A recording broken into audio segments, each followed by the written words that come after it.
Feliz sábado a todos. Fechem seus olhos. Pai querido, Senhor de misericórdia, a Ti agradecemos mais uma oportunidade de podermos ler a Tua palavra e estarmos aqui, na Tua santa casa de oração. Pedimos humildemente, Pai, que o Senhor inunde-nos com Teu Santo Espírito. E de forma especial eu peço, Pai, para que o Senhor me utilize, Pai, como Teu instrumento, e que nada de que eu fale aqui, Pai, seja da minha vontade, mas sim do Seu querer, Pai. É em nome de Jesus, Pai, que estendemos nossas orações a Ti. Amém. Queridos, estivemos aqui desde quarta-feira, trabalhando o tema do grande conflito num aspecto individual. Vimos na quarta-feira que vivemos em um mundo repleto de maldade. Vimos aonde surgiu o mal. Vimos como Satanás está a nos rodear. Mas também vimos o quão indigno é o ser humano. E que a única coisa que nós, como pecadores, merecemos é a morte. Contudo, também vimos que a graça de Deus nos concede a vida eterna. E essa graça, que para recebermos, precisamos unicamente de arrependimento, confissão e conversão. E também vimos que esses aspectos são coisas que o próprio Deus nos concede, de graça e plenamente pela vontade dEle. Vimos ontem que a reação do Evangelho, a reação da pregação do Evangelho é o resultado da conversão. Então, se o ser humano é verdadeiramente convertido, consequentemente, ele é pregador. Todo verdadeiro converso nasce no reino dos céus como um missionário. Contudo, hoje eu vou trabalhar com vocês o chamado de Deus, que é os chamados a subir. Vou falar para vocês sobre o aspecto mais importante da vida cristã, que se o cristão não o realiza, se ele não faz isso diariamente na sua vida, a conversão se esfria. E a pessoa volta a viver uma vida secular em conformidade com as obras satânicas. Eu vou esperar o pessoal colocar no telão, mas hoje a mensagem para vocês é o chamado de Deus a subir. Como assim? Êxodo, capítulo 19. Êxodo, no capítulo 19, versículo 10 em diante. Êxodo 19, versículo 10 em diante, nós temos, talvez, uma das passagens mais esplendorosas da Bíblia. Eu sou apaixonado por esse texto. E é onde eu levanto um dos meus questionamentos quando as pessoas falam que a lei foi abolida, porque não existe nenhum outro evento de tamanha plenitude quanto a promulgação de Deus dos 10 mandamentos. Em Êxodo, no capítulo 19, versículo 10 em diante, nós temos o verso: Disse também o Senhor a Moisés: Vai ao povo, purifica-o hoje e amanhã, lavem eles as suas vestes, e estejam prontos para o terceiro dia. Porque no terceiro dia o Senhor, à vista de todo o povo, descerá sobre o monte Sinai. Marcarás em redor limites ao povo, dizendo: Guardai-vos de subir ao monte, nem toqueis o seu limite. Todo aquele que tocar o monte será morto. Mão nenhuma tocará neste, mas será apedrejado ou flechado, quer seja animal, quer seja homem, não viverá. Quando soar longamente a buzina, então subirão ao monte. Moisés, tendo descido do monte ao povo, consagrou o povo e lavaram as suas vestes. Disse ao povo: Estais prontos ao terceiro dia, e não vos chegueis à mulher. Então, o mando de Deus em Êxodo 19 era: Moisés, vai, desce e consagra o povo. O povo tem que se purificar, porque ao terceiro dia eu assentarei neste monte. Estabeleça limites e que ninguém passe esse limite, somente quando fazer soar a buzina. Ou seja, a ordem de Deus era: não é para ninguém ultrapassar o limite, a não ser quando eu der o sinal. Então, o mando de Deus era o povo se reunir em volta do Monte Sinai, e com o som da buzina ao soar, o povo todo subir o monte para estar com Deus. E nós temos a continuação no verso 16. Ao amanhecer do terceiro dia, houve trovões e relâmpagos, e uma espessa nuvem sobre o monte, e muito forte clangor de trombeta, de maneira que todo o povo que estava no arraial se estremeceu. E Moisés levou o povo fora do arraial ao encontro de Deus, e puseram-se ao pé do monte. Todo o monte Sinai, o que aconteceu com o monte? Fumegava. Todo o monte Sinai fumegava, porque o Senhor descera sobre ele em fogo. A sua fumaça sumiu como fumaça de uma fornalha, e todo o monte tremia grandemente.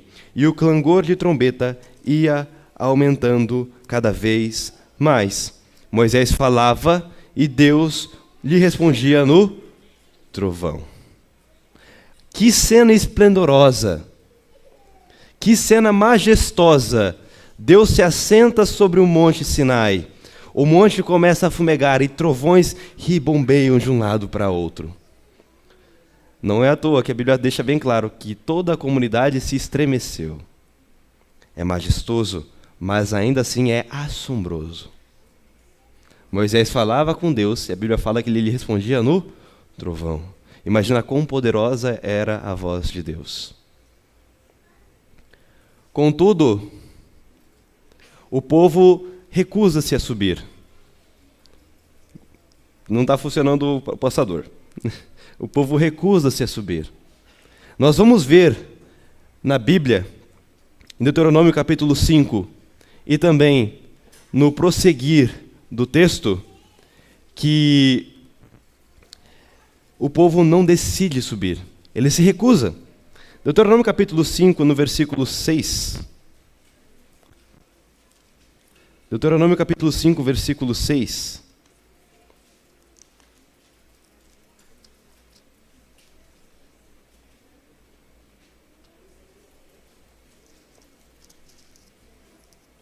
Na verdade, versículo 4, 4 e 5, diz bem assim, verso 4 do Deuteronômio 5. Face a face falou o Senhor conosco no monte do meio do fogo. E entre parênteses, nesse tempo eu estava em pé entre o Senhor e vós, para vos notificar a palavra do Senhor, porque temeste o fogo e não subiste o monte.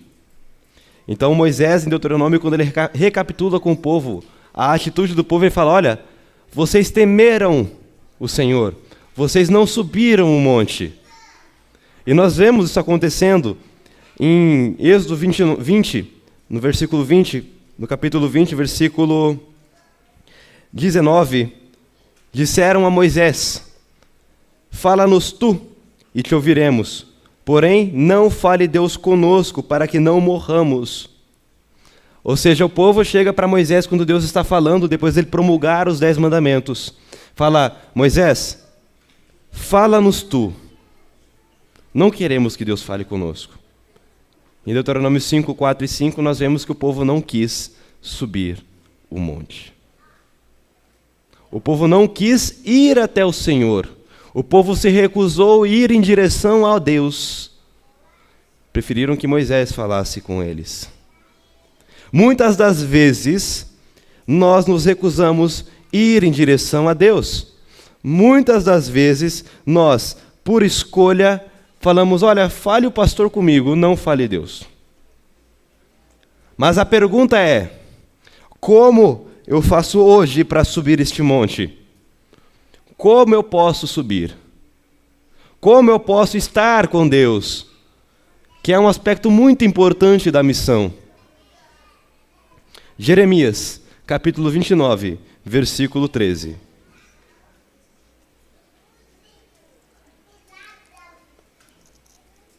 Jeremias 29, versículo 13. Primeiro passo para nós subirmos o monte em direção ao Senhor. Buscar-me-eis e me achareis quando me buscardes de todo o vosso coração. O primeiro mando de Deus para subir ao monte é buscá-lo. Ele fala: se você me buscar, você irá me encontrar. Buscar-me-eis e me achareis, mas tem uma condição. Isso tem que ser de todo o coração. Você tem que realmente querer estar na presença do Senhor. Tiago, capítulo 1.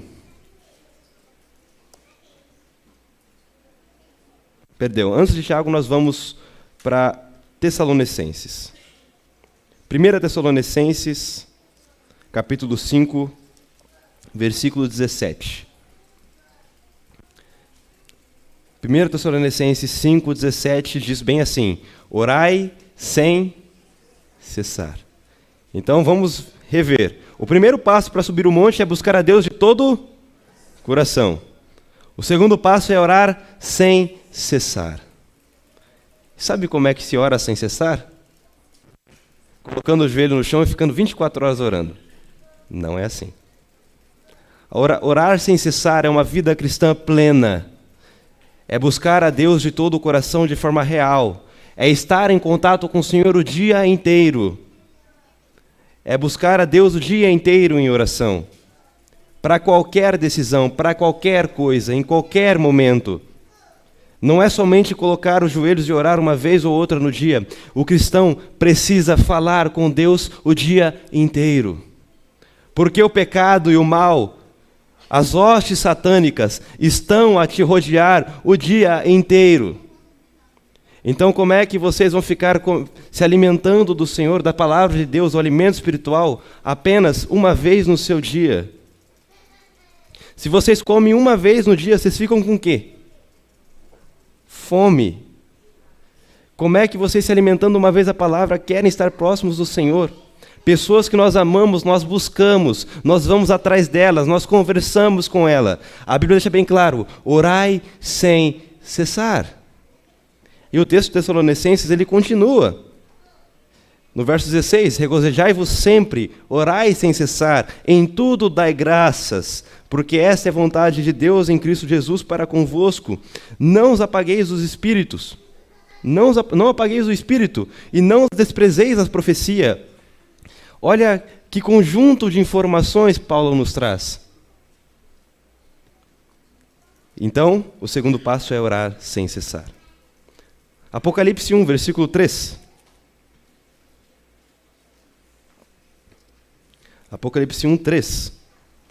Bem-aventurado aqueles que leem e aqueles que ouvem as palavras da profecia e guardam as coisas nela escrita, pois o tempo está próximo. Esse trecho, na maioria das Bíblias, ele está traduzido levemente de forma incorreta. Na verdade, é uma adaptação feita pelos tradutores. O original é: bem-aventurado aquele que lê e aqueles que ouvem. Motivo básico: poucas pessoas sabiam ler e a grande maioria ouvia a palavra de Deus. Mas a promessa ainda é válida. Bem-aventurado, mais que feliz, aqueles que leem e aqueles que ouvem as palavras da profecia deste livro. Então, nós devemos buscar a Deus de todo o coração.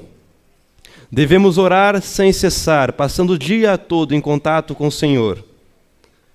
Terceiro ponto: devemos ler e ouvir e guardar as coisas escritas aonde? Na Bíblia. Romanos, capítulo 12, versículo 11. Paulo diz aos romanos: no zelo sejais remissos, sede fervorosos de espírito, servindo ao Senhor, regozijai-vos na esperança, sede pacientes na tribulação, na oração, perseverantes. Então, novamente, outro aspecto que Paulo nos traz é: não sejam remissos, sejam fervorosos no Espírito, busquem a Deus com fervor, busquem a Deus de todo o seu coração, regozijem-vos na esperança. E o interessante, pacientes na tribulação. Quantas das vezes, quando passamos por dificuldades, quantas das vezes, quando sofremos bastante, nós levantamos a voz em oração a Deus, falando: Senhor, por que está acontecendo isso comigo? Isso é injusto. Sejam pacientes na tribulação. E na oração, perseverantes. Novamente, Paulo enfatiza a oração. A palavra de Deus vem trazendo passos a passos durante toda a estrutura em que ela se encontra. Porque Deus, mais do que todos nós, conhece a realidade em que estamos inseridos. Lembra? Nós estamos no mundo mau e somos todos pecadores. Satanás nos rodeia, apontando as nossas falhas e querendo nos destruir dia após dia. Se nós, com a nossa natureza falha, não procurarmos o que é infinito e o que é perfeito, o que é o Senhor, de nada vale. E agora sim, Tiago 1, versículo 22 ao 24. Gostaria de ler com vocês também o versículo 25. Tornai-vos, pois, praticantes da palavra e não somente ouvintes, enganando-vos a vós mesmos. Porque se alguém é ouvinte da palavra e não praticante, assemelha-se a homem que contempla o seu espelho, o seu rosto natural. Para si mesmo se contempla e se retira, e para logo se esquece de como era a sua aparência.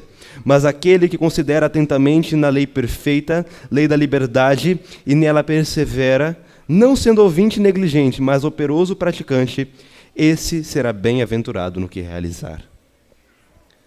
O primeiro passo é buscar a Deus de todo o coração. O segundo passo é orar sem cessar. O terceiro passo é permanecer buscando a palavra de Deus. Quarto passo, sejamos zelosos e perseverantes em oração, pacientes na tribulação. Quinto passo, sermos praticantes. Aquele que fala e não pratica, a gente chama de hipócrita. Porque fala para os outros, mas não vive. O cristão verdadeiro, ele é praticante. O cristão verdadeiro, ele vive a palavra. Significa que ele será perfeito? De modo nenhum. Só seremos perfeitos quando Jesus retornar nas nuvens dos céus. Mas o cristão verdadeiro pratica. E eu gostaria de agora falar com vocês um pouquinho sobre atos que nós temos ficado desleixados, de certo ponto, na nossa vida em casa, pessoal e espiritual. Voltemos para 1 Tessalonicenses, no capítulo 5. Certa vez eu fiz parte de um grupo de jovens no WhatsApp da igreja. E muito do que eles comentavam no grupo não era nada ligado à Bíblia. E qual que sempre era a desculpa que eu ouvia? Não, é que a Bíblia está escrito para nós julgarmos todas as coisas e retermos o que é bom. Então eu posso ouvir todo tipo de música e apenas absorver o bom. Então eu posso ver todo tipo de série e absorver o que é bom. E aquilo me incomodava a ponto que eu fiquei uma semana naquele grupo e saí. Não dava nem para conversar, porque eles já levantavam essa arma e ficavam usando ela. E essa arma se encontra em 1 Tessalonicenses 5, versículo 21. Só que as pessoas, quando leem a palavra, infelizmente, elas têm utilizado a palavra para a sua própria vontade, para o seu próprio gosto. Eles estão utilizando a Bíblia apenas naquilo que eles se agradam. Mas quando nós pegamos a palavra, nós temos que lê-la e aceitá-la e vivê-la por completo. E não apenas aquilo que nós achamos ideal ou aquilo que nós achamos que seria o melhor. Então pega um verso, destoa ele do seu contexto e fala: não, julguem todas as coisas, retenham o que é bom. Contudo, o verso não para aí. Julgai todas as coisas, diz Paulo, retende o que é bom. No versículo 22, abstende-se de toda forma de mal.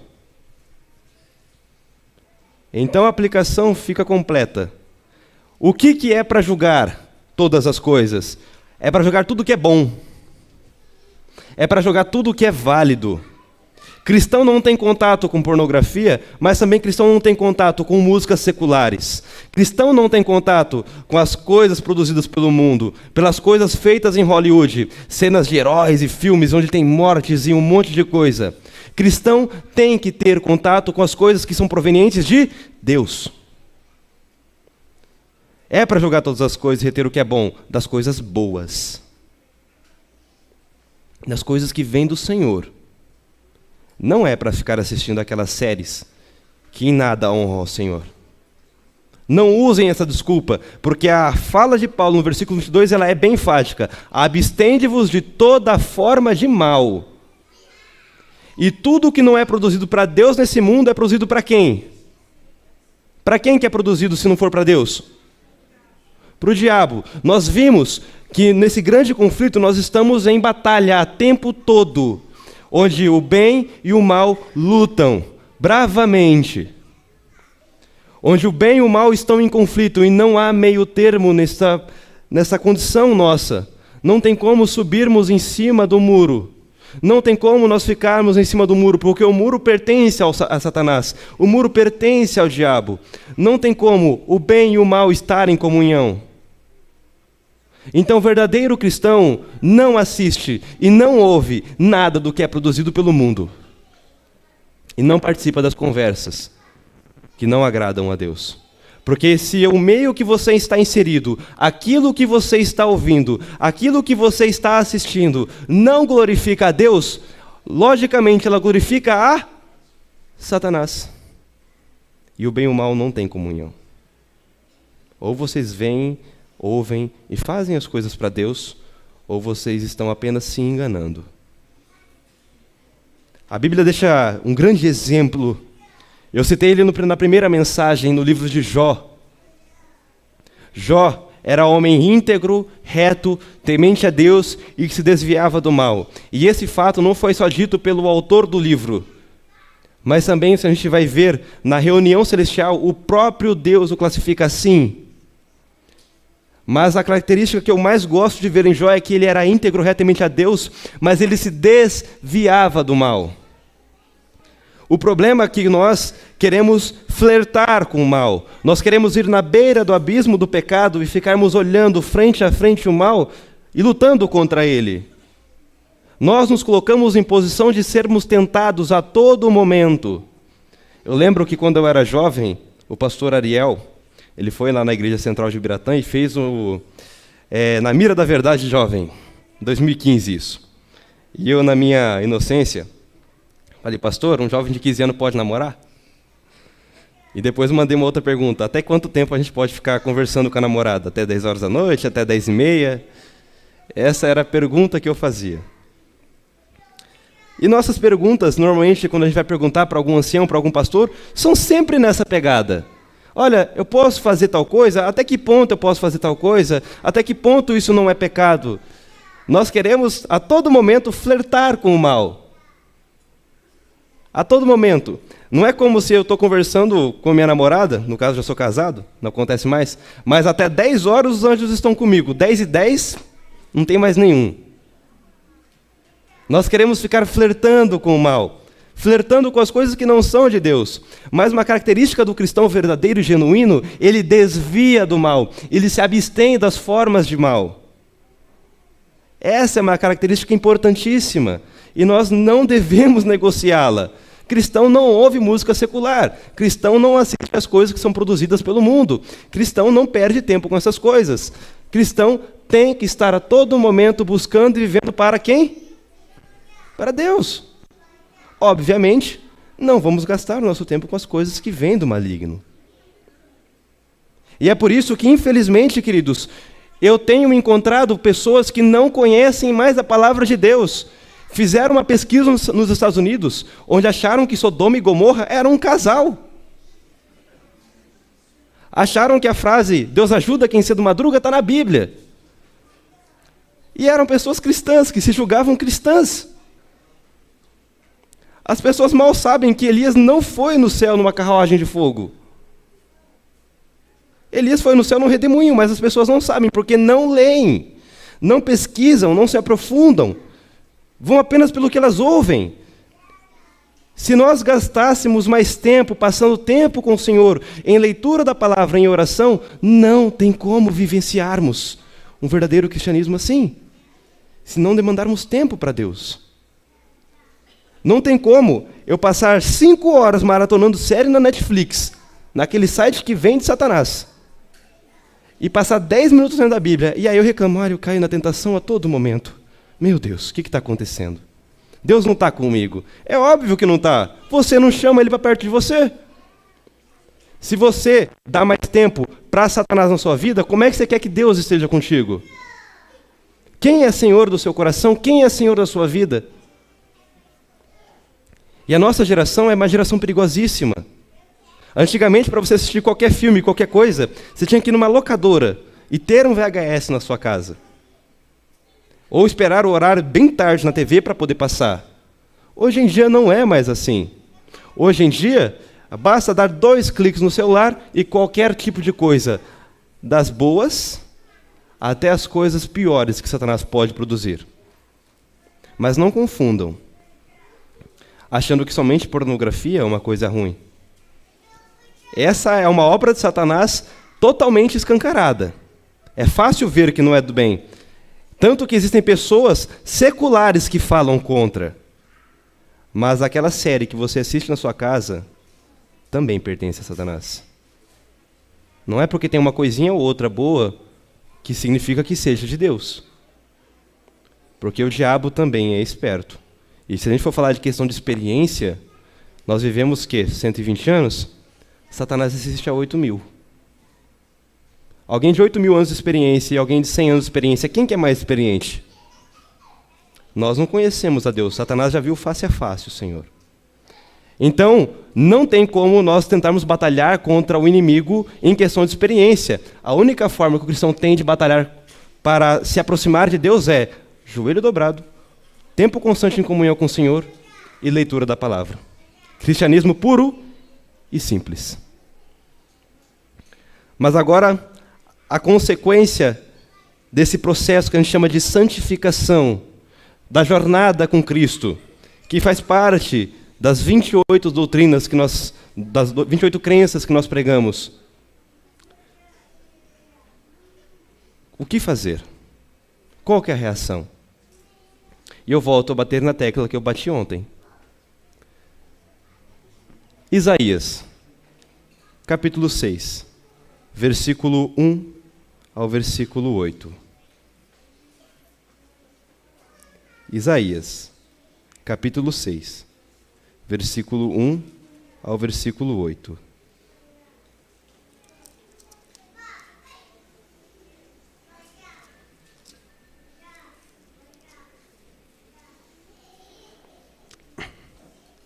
O texto diz bem assim: No ano da morte do rei Uzias, eu vi o Senhor assentado sobre um alto e sublime trono, e as abas de suas vestes enchiam o templo. Serafins estavam por cima dele, cada um tinha 6 asas, com 2 cobria o rosto, com 2 cobria os pés, e com 2 voava. E clamavam uns para os outros, dizendo: Santo, Santo, Santo é o Senhor dos exércitos. Toda a terra está cheia de sua glória. As bases do limiar se moveram à voz do que clamava, e a casa se encheu de fumaça. Então eu disse: Ai de mim, estou perdido, porque sou homem de lábios impuros, habito no meio de um povo de impuros lábios, e os meus olhos viram o Rei, o Senhor dos exércitos. Então um dos serafins voou para mim, trazendo na mão uma brasa viva, que tirava do altar com um tenaz. Com a brasa, tocou a minha boca e disse: Eis que ela tocou os teus lábios, a tua iniquidade foi tirada e perdoado o teu pecado. Depois disso, ouvi a voz do Senhor que dizia: A quem enviarei? E a quem há de ir por mim, por nós? Disse eu: Eis-me aqui, envia-me a mim. Isaías não falou do povo. Falou, ai meu Deus, o que será de mim? Porque eu habito no meio de um povo de impuros lábios, mas eu também sou um homem de lábios impuros. Contudo, após o anjo trazer a brasa viva que foi retirada do altar com tenaz e tocado os lábios de Isaías, tendo-o purificado, o chamado de Deus é: quem há de ir por nós? Quem vai levar a mensagem? Foi dito a Isaías, basicamente. E a frase de Isaías deve ser a nossa frase dia após dia. Eis-me aqui, Senhor. Envia-me a mim. Envia-me, Senhor. Para que nós possamos pedir a Deus que mande mais trabalhador para essa seara, que é grande, que é poderosa, que é majestosa. Para podermos pedirmos trabalhadores a Deus para a seara, devemos, primeiro, estar trabalhando na seara. Atos 1, 6 a 8.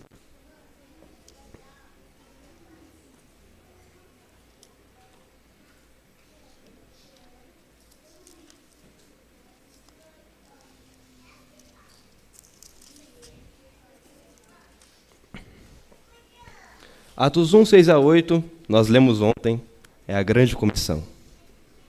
Então, os que estavam reunidos lhe perguntaram: Senhor, será este o tempo em que restaures o reino a Israel? Respondeu-lhes: Não vos compete conhecer tempos ou épocas que o Pai reservou pela sua exclusiva autoridade.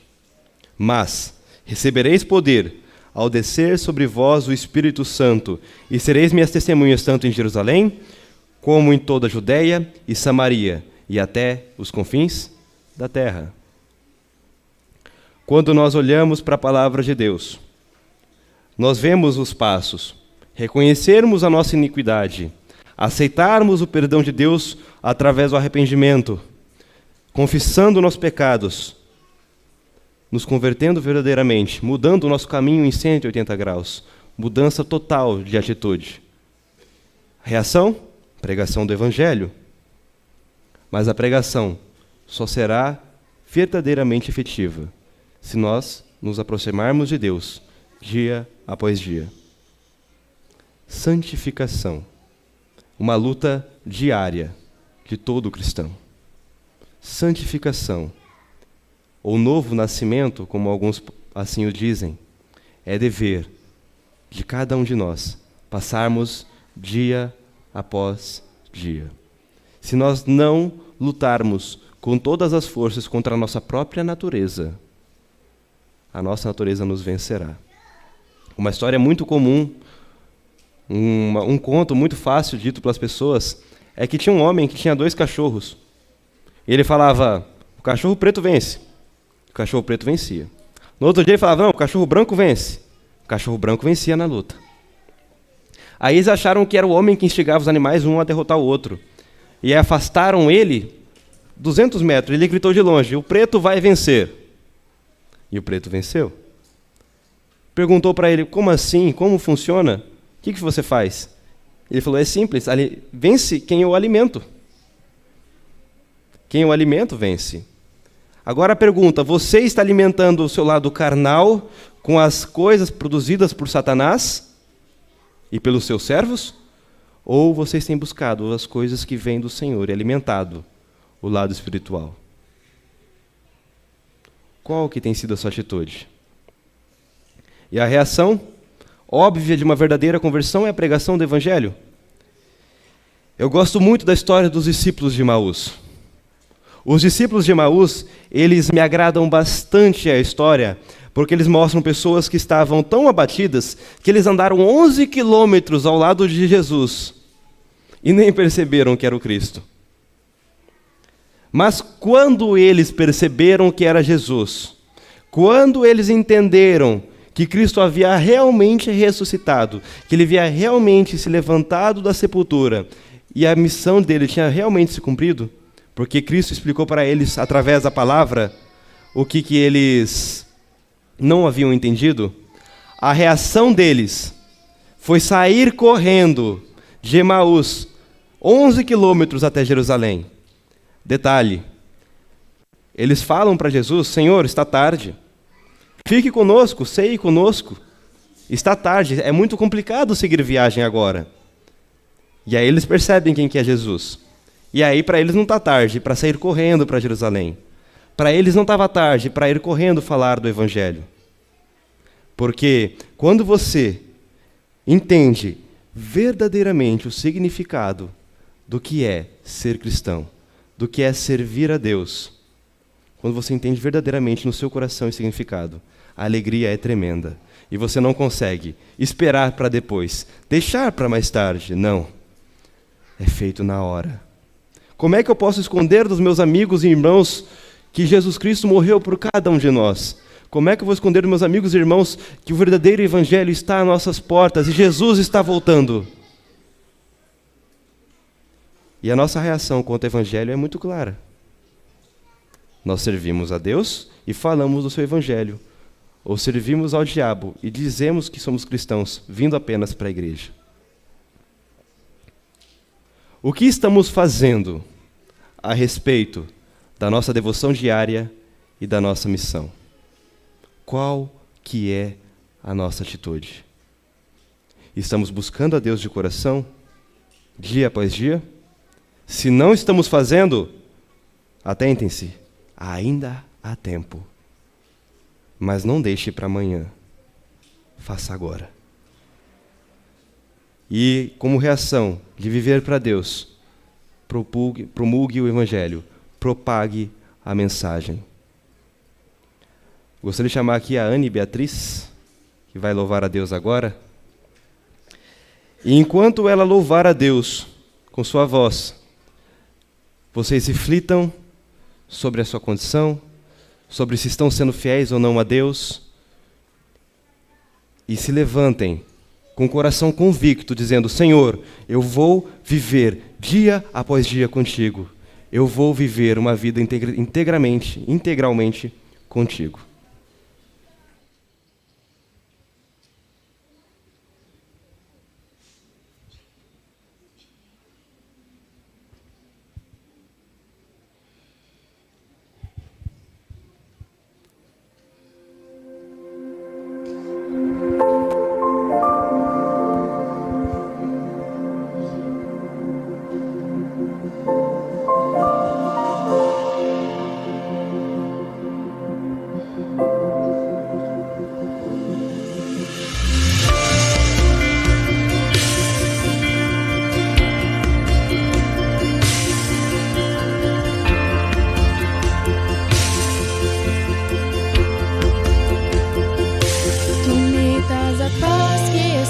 De todo entendimento humano. E quando eu planejo, me mostras que é bem melhor o teu plano.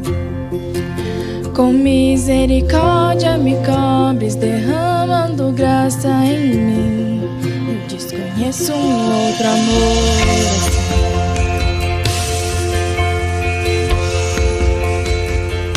E ao meu respeito, eu sei que só tens pensamentos de paz. Por teu sacrifício hoje eu posso andar sem olhar para trás. Eu não compreendo tamanha bondade que está sobre mim. Eu desconheço um outro amor assim.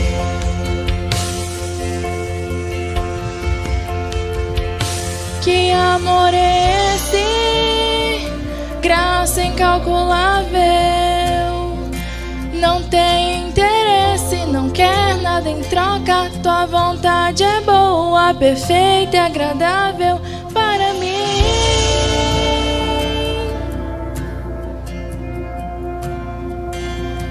Para mim.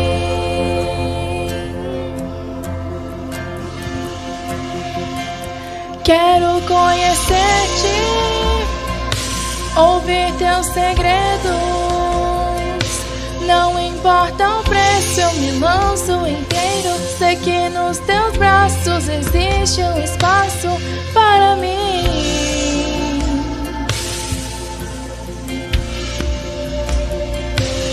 para mim.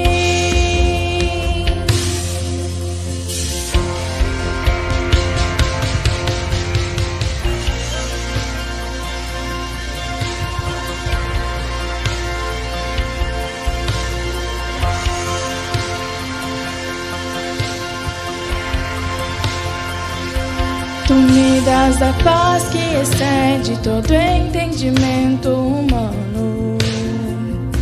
E quando eu planejo, me mostras que é bem melhor o teu plano. Com misericórdia me cobres, derramando graça em mim. Eu desconheço um outro amor assim.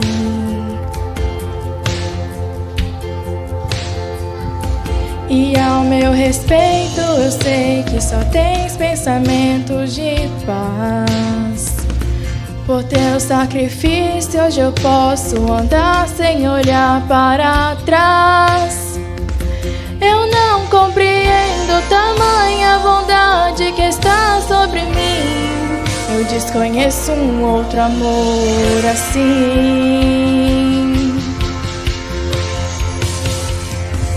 Que amor é esse?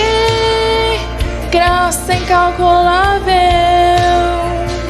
Não tem interesse, não quer nada em troca. Tua vontade é boa, perfeita, agradável para mim.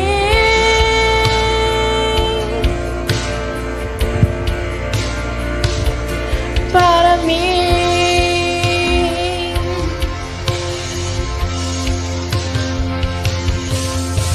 E nada vai ocupar teu lugar em mim. E ninguém pode ocupar meu lugar em ti. E nada vai ocupar teu lugar em mim. Eu desconheço um outro amor assim.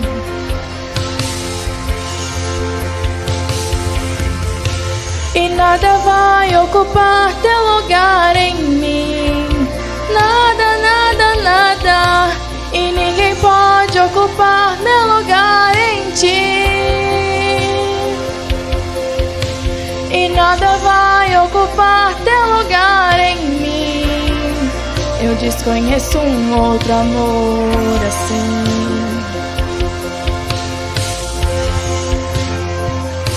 Que amor é esse? Graça incalculável.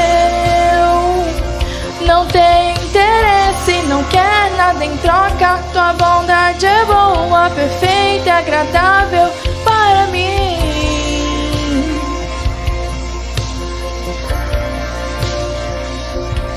Para mim.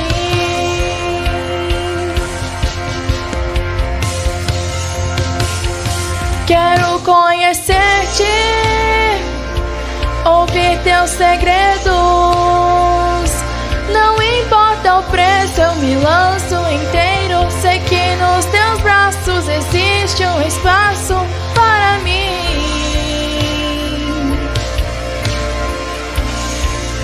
Oh, para mim.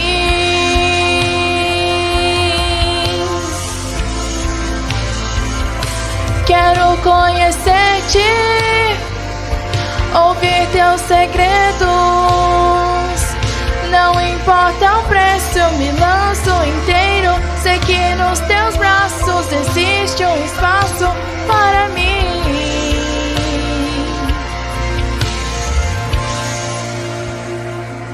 Para mim.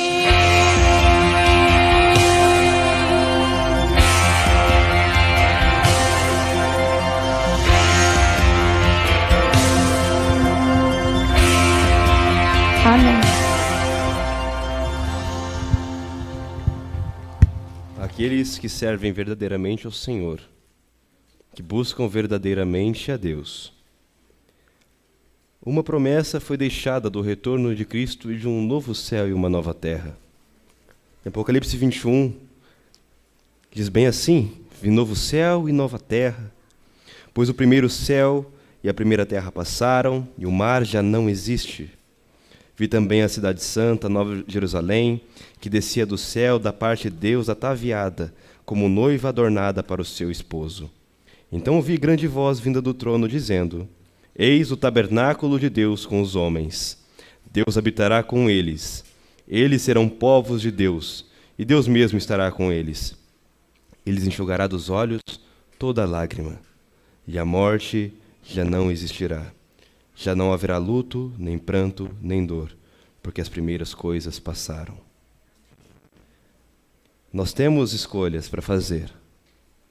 Escolher servir a Deus e a recompensa futura, que não é algo para este mundo, ou servir a Satanás e viver uma vida na conformidade com os padrões desse mundo, na conformidade com o que todo mundo diz que é o verdadeiro aproveitar a vida.